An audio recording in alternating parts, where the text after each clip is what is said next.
The perfect facade, the morning sun, cast golden ripples across Mirror Lake as Natasha Hammond stood on the resort balcony, her silk robe fluttering in the gentle breeze. Tomorrow, she would marry Marcus Wellington in what everyone called the wedding of the season. The venue was stunning, the guest list impressive, and the flowers, white peonies and blush roses, were exactly as she'd dreamed since childhood. So why did her stomach feel like a storm was brewing? "You're up early for a bride-to-be," came a familiar voice behind her. Natasha turned to see her wedding planner, David Richardson, approaching with his ever-present tablet and that reassuring smile that had gotten her through 6 months of planning. "Couldn't sleep," she admitted, accepting the coffee he offered.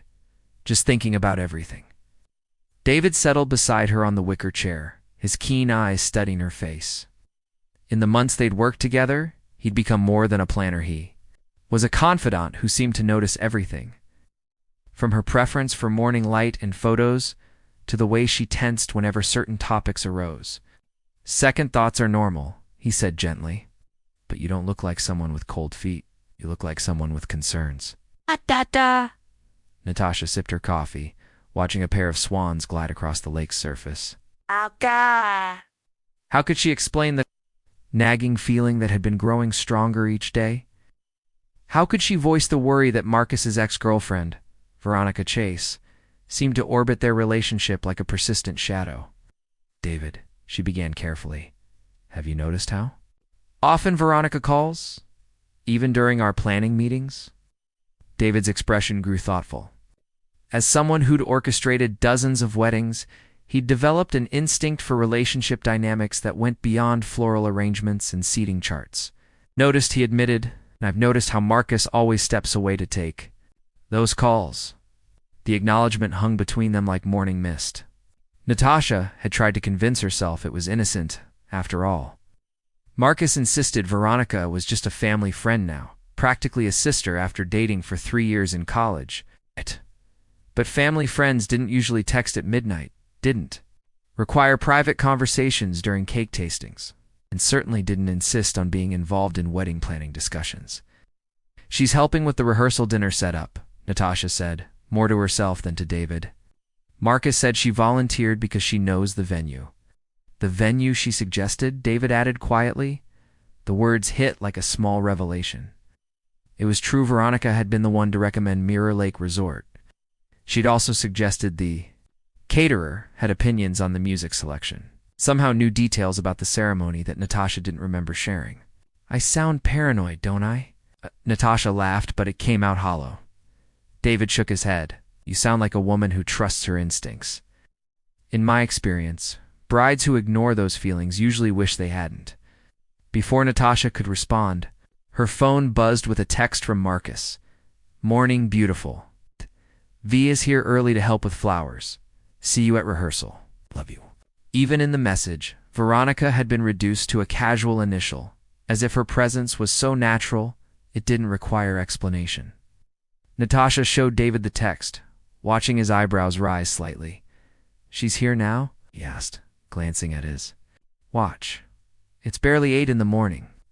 Through the resort's main windows, they could see Marcus's Range Rover in the circular drive. Beside it, Veronica's distinctive red convertible. Even from a distance, Natasha could make out 2 figures. Arranging something in the back seat, probably the additional centerpieces Veronica had insisted on creating herself.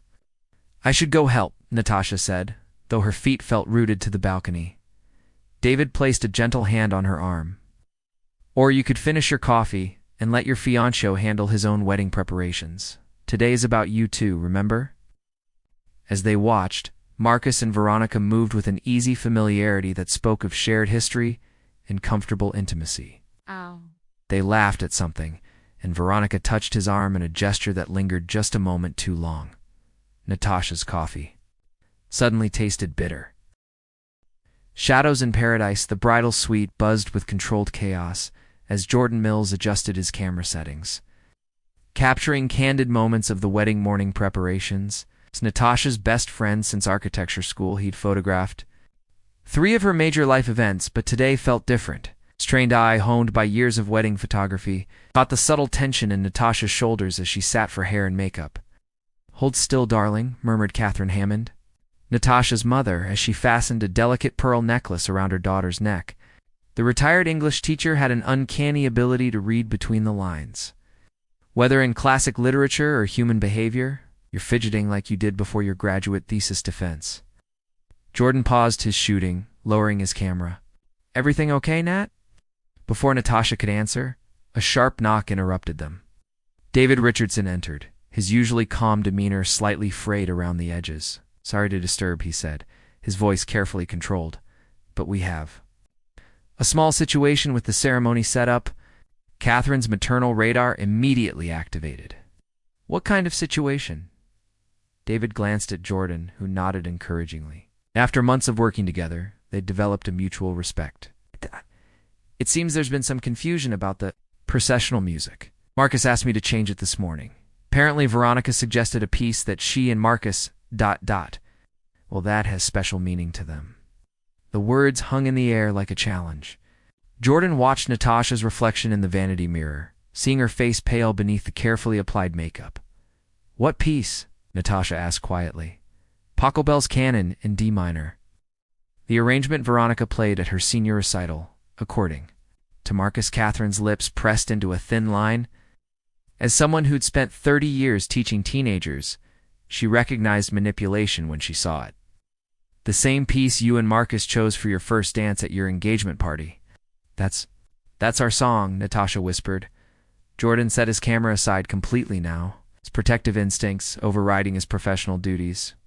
He'd watched Natasha navigate heartbreak before, but this felt more insidious death by 1,000 small compromises. There's more, David continued reluctantly. I found this when I was setting up the gift table. He handed Natasha a cream-colored envelope with her name written in elegant script. Inside was a handwritten note on expensive stationery. Natasha, I know today is difficult for all of us. Marcus and I have so much history, and I want you to know I understand how hard this must be. I hope we can be friends someday. The past doesn't just disappear, does it? With love and complicated feelings, Veronica. The silence that followed was deafening. Catherine snatched the note, reading it twice before her teacher's instincts kicked in. This is psychological warfare, dressed up as kindness, she said flatly. I've seen students use this exact technique, undermining someone while pretending to be supportive. Jordan moved closer to Natasha, his camera forgotten. Nat, talk to me. What's been going on? The dam finally broke. Natasha told them about the constant phone calls, the midnight texts Marcus claimed were innocent, the way Veronica seemed to know intimate details about their relationship. She described finding Marcus's laptop open to a message thread with Veronica just last week messages he'd quickly closed, claiming they were planning a surprise for the wedding. What kind of surprise requires secrecy from the bride? Catherine asked, her voice sharp with protective anger. David cleared his throat uncomfortably. Actually, there might be something to that. Yesterday, I overheard Veronica on the phone. With someone she said something about the plan working perfectly. Marcus finally seeing clearly, Jordan felt his hands clench into fists. As a photographer, he'd witnessed his share of wedding drama, but this felt calculated and cruel. We need to find Marcus, Natasha said suddenly, standing up from the vanity chair. I need to ask him directly about these messages, about the music. Change, about all of it. Sweetheart, Catherine said gently. Are you sure you want to do this now? Maybe after? No? Natasha's voice was stronger now, the architect in her finally asserting itself. I've been building my life around assumptions and half-truths. I designed buildings on solid foundations. Why should my marriage be any different? Jordan grabbed his camera bag, ready to follow wherever this lead. David checked his watch and nodded. Grimly, the groomsmen are getting ready in the lake house, he said. But Natasha, whatever you discover, remember that you have choices. This is your day, your life, your decision. As they prepared to leave the bridal suite, Catherine caught her daughter's hand. I raised you to be strong and smart, she said. Quietly, trust those instincts I spent 26 years helping you develop. Walking toward the lake house, Natasha felt each step was taking her either toward the truth or away from the life she'd planned. Either way, She needed to know which foundation she was building, on solid ground or shifting sand. The morning sun had grown stronger, burning off the lake's mist and revealing everything in sharp, unforgiving clarity. The Dance of Deception. Father Miguel Santos adjusted his ceremonial robes as he watched. The wedding guests take their seats beneath the flower-draped arbor overlooking Mirror Lake. In his 25 years of performing weddings, he'd developed an intuition about which unions would flourish and which would struggle. Today, that intuition whispered warnings he couldn't quite name. The same gentle priest who had married Natasha's parents 3 decades ago. Father Miguel had watched her grow from a curious child asking endless questions during Sunday school to the accomplished woman she'd become. Something about today felt wrong, though he couldn't put his finger on what. "Father, we're ready to begin," announced Ethan Wellington, Marcus's younger brother and best man. As an emergency room physician, Ethan was accustomed to making quick decisions under pressure, but today he seemed unusually tense. "Is everything all right, my son?" Father Miguel asked, noting the worry lines around Ethan's eyes.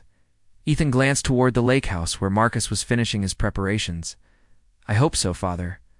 I really hope so." The ceremony began beautifully. Natasha looked radiant as she walked down the aisle with her father Samuel, a retired firefighter whose steady presence had anchored their family for decades.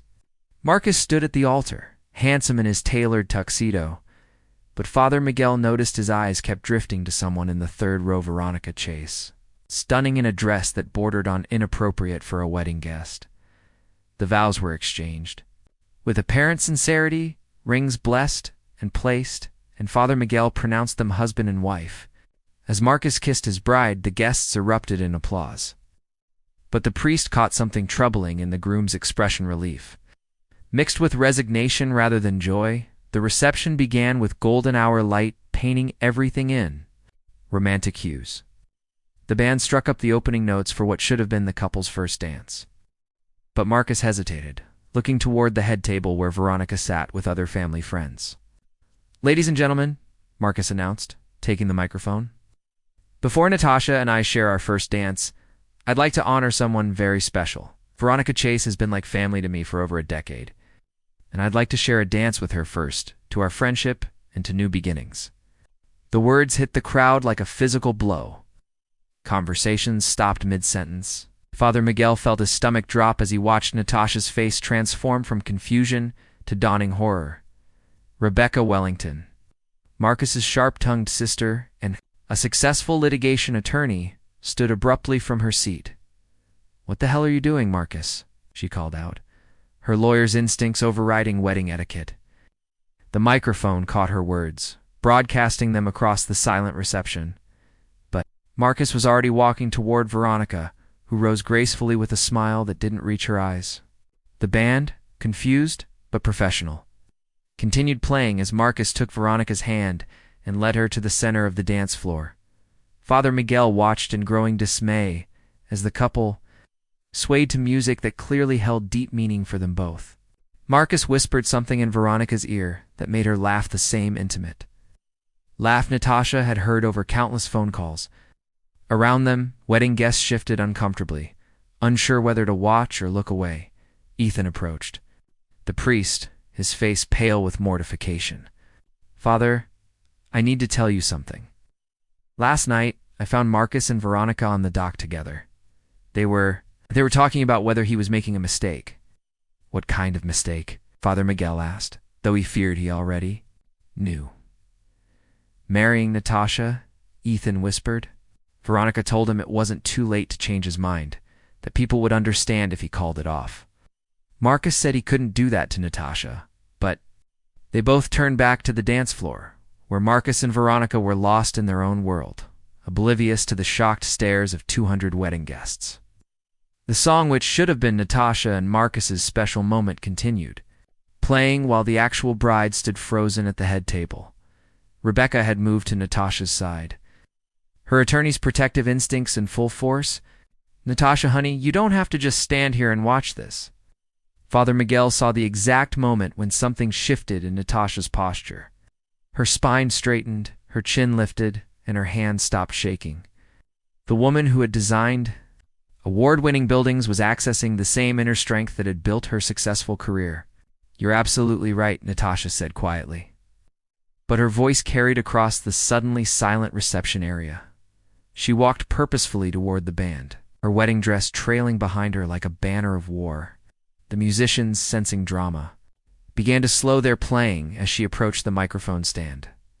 Marcus and Veronica finally seemed to realize that all eyes were on them, but they made no move to separate. If anything, Veronica's grip on Marcus's hand tightened, as if claiming ownership. Father Miguel found himself holding his breath as Natasha took the microphone, architect's training and public presentations evident in her calm demeanor. The woman standing before 200 guests was not a victim. She was someone who had just discovered her own power. The lake stretched out behind her, mirror smooth and reflecting the dying light of what should have been the most perfect day of her life. But sometimes, Father Miguel reflected, the most perfect thing that could happen was the revelation of an imperfect truth.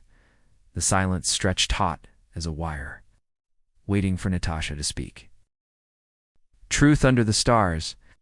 The microphone felt surprisingly steady in Natasha's hands as she looked out over the sea of expectant faces. Near the back of the crowd, she spotted Vincent Torres, her childhood friend who had driven 3 hours from the city to be here. The gentle musician who had taught her to play guitar on summer afternoons, who had written songs about heartbreak and healing, who had always been there with quiet understanding when life got complicated. Their eyes met across the crowd, and Vincent gave her the smallest nod, the same encouragement he'd offered before her first piano recital. Her college graduation speech, her architectural licensing exam. Somehow, that simple gesture steadied her racing heart. "Thank you all for being here today," Natasha began, her voice carrying clearly across the silent reception. "When I was a little girl, I dreamed about my wedding day. I imagined dancing with my husband, surrounded by people who loved us both and wanted our marriage to succeed." He had finally stepped away from Veronica, his face a mask of panic and guilt. He started toward the microphone, but Rebecca blocked his path with a lawyer's precision. "Let her speak," Rebecca said firmly to her brother. "You've said enough with your actions." Near the bar, Helena Morrison-Jordan's wife and a licensed therapist moved closer to provide emotional support if needed. Her professional training told her that Natasha was in the eye of a psychological storm, and the next few minutes would determine whether she emerged stronger or shattered. Natasha continued, her architect's mind organizing thoughts with structural clarity. "What I didn't imagine was watching my husband choose to share our first dance with another woman. What I didn't anticipate was discovering text messages between my husband and his ex-girlfriend. Messages that revealed doubts about our marriage. Conversations about seeing what happens after our honeymoon." Collective gasp rippled through the crowd. Samuel Hammond, Natasha's father, took a half step forward, his firefighter's instincts wanting to protect his daughter from harm. But something in her posture told him she didn't need rescuing. She needed witnessing. "I saw those messages 3 days ago," Natasha said, her voice growing stronger. "I found them when Marcus left his phone open on our kitchen counter. I told myself there must be an explanation, that the man I was about to marry wouldn't be making plans with another woman. For after our wedding night..." Marcus's face had gone white. "Natasha, please, you don't understand the context." "The context," she interrupted, "was a message from 2 nights ago that said, and I quote, 'Maybe we should give this one more try. Natasha deserves someone who's completely sure.'" The words hung in the evening air like an indictment. Veronica, who had been smirking slightly throughout the confrontation, suddenly looked less confident. Vincent had moved closer, positioning himself where Natasha could see his steady presence.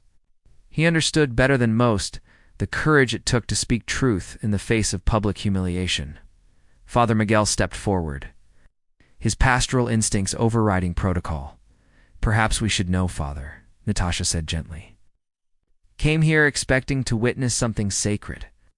They deserve to see exactly what kind of sacred moment this is."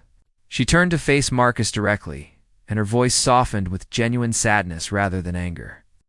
"Marcus, I loved you enough to ignore my instincts, to make excuses for behavior that made me uncomfortable, to convince myself that jealousy was making me paranoid. Love shouldn't require that kind of blindness. Alina watched with professional admiration as Natasha navigated this crisis with remarkable emotional intelligence. Many people would have descended into rage or collapsed into victimhood.